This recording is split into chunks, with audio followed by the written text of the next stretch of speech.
الزمارة دي حضرتك لما تبقى فيها حته عاليه وحته واطيه. حته عاليه وحته واطيه. بيقوم على حاله، هو بيحففها كده بالمقص وبيركبها عشق في محشوق عشان تدي صوت. في الطرابيش ده حضرتك احنا بنجيبها من العياط والحوامديه، في مصانع بتصنعها هنا. من العياط والحوامديه. اشمعنى العياط والحوامديه؟ في مصنع فوتيش هنا واحد بيعملهم برضه. الورق ده حضرتك ورق ابيض. ده اللي هو الطرابيش. ايوه ورق ابيض بتاع جرانين. اما نعمله نيجي احنا بنلفه زي الجمعه كده بتاع الغاز. وبنحط له احنا ايه لزاق وحاجات بيدي منظر ايه للعيال تفرح بيه. يعني ده بتاعكم انتوا يدوي؟ ده ما بنصنعوش احنا. ما بتصنعوش انتوا؟ ده في ناس بتصنعوا. ورق ابيض وبنحط له شفاف وحاجات كده منظر بتخلي العيال تفرح بيه. بكام سعر الطربوش؟ ده ب5 جنيه. 5 جنيه. تمام. في عصايه حضرتك زي كده بلاستيك. ده بلاستيك. الجراكن اللي بيلموها القديمه دي جراكن قديمه وبلاستيك قديم. الحاجات الغير مستعمل. ايوه بتدخل المصنع يقوم على حالها حضرتك بيسيحوها وبنيجي بنحط لها حته ايه منظر كده لزاق. ده لزاق ايه؟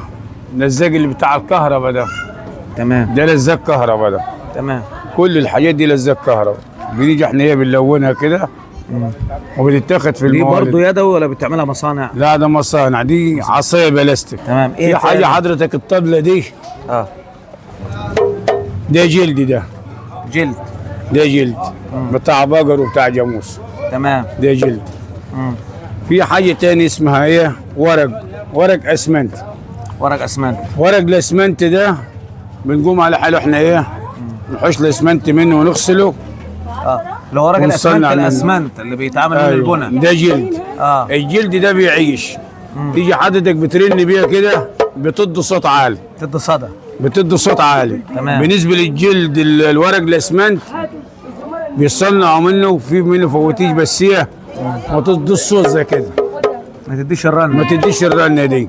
صوتها ضعيف. الزماره دي حضرتك لما تبقى فيها حته عاليه وحته واطيه. عاليه وحته واطيه. بيقوم على حاله، هو بيحففها كده بالمقص وبيركبها عشق في محشوق عشان تدي صوت.